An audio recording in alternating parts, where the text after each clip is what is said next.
ছেলে হত্যার বিচার চান মাদারীপুরের বৈষম্য বিরোধী আন্দোলনে মারা যাওয়া নোমানের পরিবার।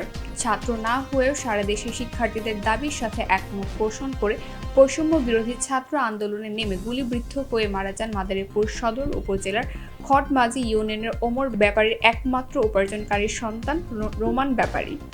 তার মৃত্যুতে মাদারীপুরে বৈষম্য বিরোধী শিক্ষার্থীরা রোমানের অবদান ধরে রাখার জন্য খাগদি বাস স্ট্যান্ড থেকে রোমান ব্যাপারীর বাড়ির ভদ্রখোলা পর্যন্ত শহীদ রোমান ব্যাপারী নামে সড়কের নামকরণ করা সহ সার্বিক সহযোগিতা করার আশ্বাস দিয়েছেন শিক্ষার্থী ও স্থানীয় নেতাকর্মীরা। এছাড়া বর্তমান সরকারের কাছে ছেলে হত্যার বিচার ও আর্থিক সহযোগিতা চেয়েছেন পরিবার। মেয়ে এবং তার ঘরে একটা মেয়ে হয়েছে, আমার নাতনি। সরকারের কাছে আমার একটাই আকুল আবেদন, সরকারে জানি আমার মেয়ের এবং নাতনির মেয়েটারও জানি পড়াইলেখা জানি একটু মানুষ করতে পারে। সিনেমা একটা রিক্সা মা আমার একটু ইটালি পাঠাবি লিবিয়ে দিয়ে। আমি কেছি না বাবা তোর আমি কোনোদিন ইটালি পাঠাম না, তুই যদি ইটালি গেম করবে না খেয়ে থোস আমি একটু করে মুরগে যাম, আমি বাঁচবো না।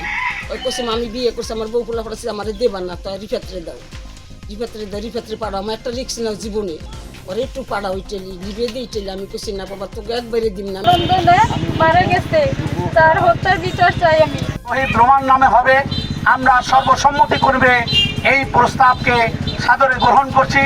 আমি আমার দলের পক্ষ থেকে, আমার হৃদয়বাসীর পক্ষ থেকে এবং এই উপজেলা সদর উপজেলার পক্ষ থেকে আমি আপনাদেরকে উদাত্ত আহ্বান করছি, ছাত্র অনুসারে আমাদের এই শহীদ পরিবারের সাথে আমরা একাত্মতা ঘোষণা করছি।